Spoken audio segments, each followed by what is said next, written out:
All right, tonight what we're going to be talking about is balancing chemical reactions. And this is one of the most important concepts that you will learn in chemistry this semester. It will carry throughout every single unit. So make sure that you have a solid understanding of this over the next few days. If not, please come in and ask. All right, so why do we balance a reaction? What it is according to the law of conservation of mass, which is that mass can neither be created nor destroyed. So remember back to first semester when we discovered this law and proved it. So what it states is that the mass or amount of a substance that something has at the beginning of a reaction, it has to be the same as in the end of the reaction. So basically the gist of it is if I start with 4 oxygens, I need to end with 4 oxygens. So there are a few hints to balancing. First, you want to keep polyatomics together. So if you see a nitrate on the left side, you want to keep the nitrates together on the right side and keep them together when you're counting them. You want to balance oxygens last and hydrogens second to last. And then if you have an H2O on one side and an OH on the other, it is sometimes beneficial to write out the water as HOH. And so now with that guy, what you see is that we've got an OH and an OH. So we have a polyatomic, so we'd be counting them together. All right, when I was first taught how to balance, basically my teacher said, oh, just look at it and you'll see. And you might end up seeing it in a little bit, but there is a little process that you can do to try to make it easier and maybe start seeing it. What you want to do is you want to do your initial count. So I have my formula right here. Okay, and what I'm going to do is I'm going to count how many mg's on the reactant side I have and then how many mg's on the right side or the product side I have. So I've got 1 mg originally on the left, I have 1 S and I have 2 I's. On the right hand side I have 1 mg, I have 8 S's and I have 2 I's. All right, so now to try to balance it we need to find our multiples. This guy they don't apply to any of these because I don't have an oxygen or hydrogen, I don't have water, and I don't have any polyatomics. So what I'm going to be doing is I'm going to just be going through the list. So I've got mg, okay, that's good. Now I'm going to deal with my 8s. What's the common multiple between 8 and 1? Well, it is 8. So what you're going to do is you're going to put an 8 in front. You can only change the coefficients. That's the number one rule. You can only change the coefficients once you have a compound or a formula like this. You can never change those in order to change your amounts. You can't change the subscripts. The only thing you can do is change this position, which is called the coefficient. Okay, now with putting an 8 there, yes, it does distribute to the S, which is a subscript of 1, so 8 times 1 is 1, or is 8. So I do have 8 of those, but what I also now did is I put an 8 in front of that mg with a subscript of 1. So now I have 8 mg. So by balancing the S's, I also screwed up the mg's. So next what I'm going to do, now I'm going to go back into the mg's, so I've got an 8 in front of here. So if I look at that, I've got 8 mg's on this side now, but now I did 8 times 2, so I have 16 I's on the right side. And now I'm going to try to do my mg's are good, my S's are good, and now I'm going to try to balance my I's. So looking at I've got 2 and 16. What is the multiple? It would be an 8 to make it 16. And so now I am balanced.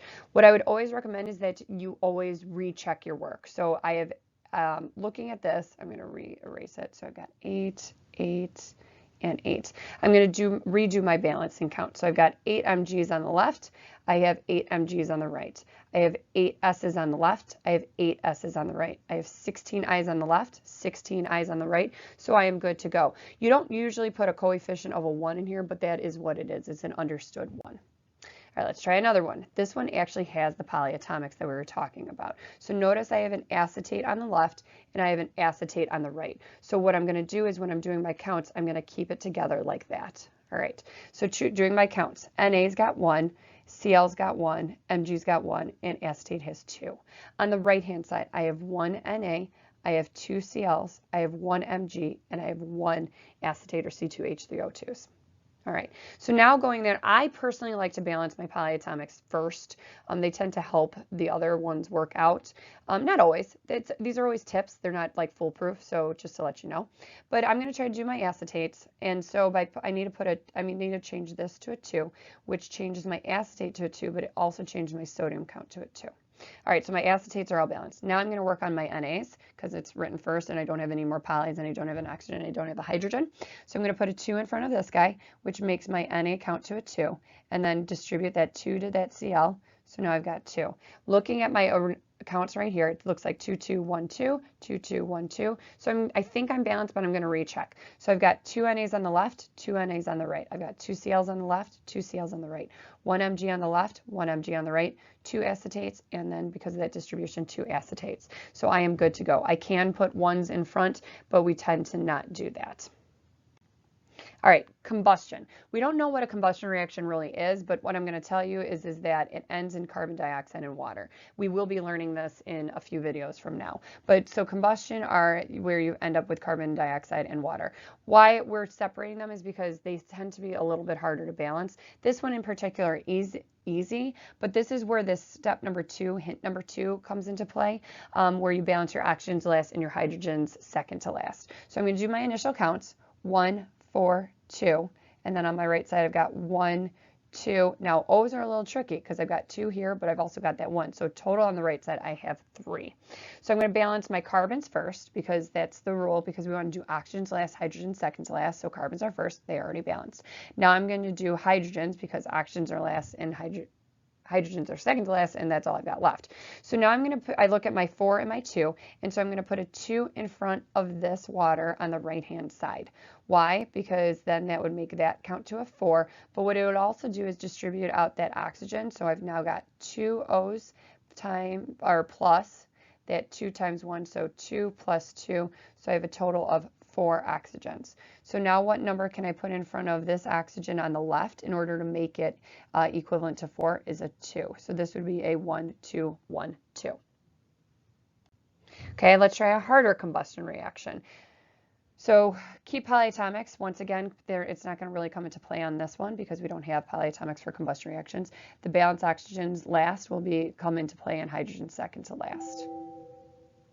All right, so what we're going to do is we've got 2 hydrogens, or 2 carbons, 6 hydrogens, 2 oxygens.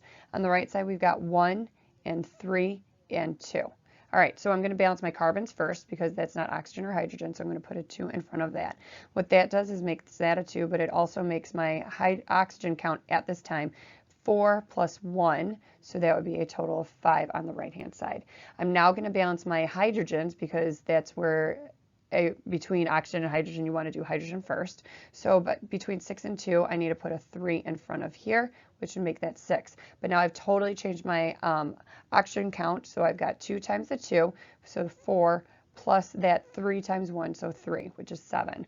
So now the only thing this comes into play is where we've got an even number on one side and an odd number on the other. And the even number will always be that oxygen on the left-hand side or on the reactant side. So here's that hint that you're going to use. When you have an odd number of oxygen on one side and an even number of oxygens on the other, the hint is that you double all the coefficients except for the one in front of that oxygen, and then try to balance the oxygens again. So right now I've got a 1 in front of here. So what I'm going to do is I'm going to change that to a 2. Okay, so I'm going to change that to a 2. I'm going to leave this guy alone because that's what the hint says to do. I'm going to change this to a 4 and change this to a 6. So now what I'm going to do is I'm going to redo all my counts because I obviously changed everything. Anytime you change a coefficient, make sure you recheck all your counts. So we've got 4 carbons on the left. We have 12 hydrogens on the left, and we still have those 2 oxygens. On the right-hand side, we have 4 carbons, and we have, as far as hydrogens go, we've got 12. So far, they're still good. Okay, and then now we want to do our oxygens. So we've got 4 times 2, so that's 8, plus 6 times 1, which is 6. So total 8 plus 6 is 14. So what number in front of 2 or multiplied by 2 would equal 14? That would be 7. So this would now be 14. So it's 2, 7, 4, 6. All right, let's try combustion with alcohols. What is an alcohol? An alcohol is where you have this OH as a part of the hydrocarbon, C2H5. So that's how you can identify an alcohol is when you have C2 or CH and then an OH. That's the alcohol. And then it's still going to be a combustion because you have the carbon dioxide and water as the product. All right, so let's try to do this one, initial counts. So we've got 2, we have 6, and we have 3. On the right-hand side, we have 1, 2, and 3. So now what we're going to do is our carbons still. So we're going to keep that, and we're going to multiply this by 2, which makes that a 2, which makes our oxygen count 4 plus 1. So we're going to have a total of 5 on the right. Still going to do our hydrogens. So we've got 6 on the left, and so we're going to try to make a 3 in front of here. So that makes this a 6. All right, so now we've got, as far as oxygens go, we have 4 plus 3, so we have a total of 7. Okay, so here's the difficult part though, because even though it's an odd and an even, like at the last, or no, it's an odd and an odd. So I guess that doesn't work for this one. Sorry about that. All right, so the hint, when you have an OH as a part of your hydrocarbon, take the oxygen out of the count needed for both sides. So in actuality, I'm not gonna try to change this, because if I change this, I just will change, if I change this coefficient, I'm gonna change my carbon and my hydrogen count. And so I'll end up with this whole cycle of like ongoing changing all of them. So what I wanna do is I wanna keep that the same and just change my oxygen count of the O2. So I really have 1 from this guy plus some number times 2, okay, which is some number, I'm going to say times 2. That equals my 7, okay? So what it's doing is basically I'm going to take that O out of the count, which means I'm going to subtract it. So I have 2x equals 6. Okay, because I need 6 more. I've got 1 accounted for here. I'm going to take 1 away from the right-hand side so that I don't have to worry about it. So what number is in front of the coefficient? That would be a 3. Okay, so it'd be 1, 3, 2, 3. So 1, 3, 2, 3. Now I'm going to rebalance just to make sure, because as always, you should never turn in your work unless you've double checked, and especially for balancing, you know if you're right or wrong. So we've got 2, and then we've got a total of 6. And then we've got 6 plus 1, so 7 on the left side.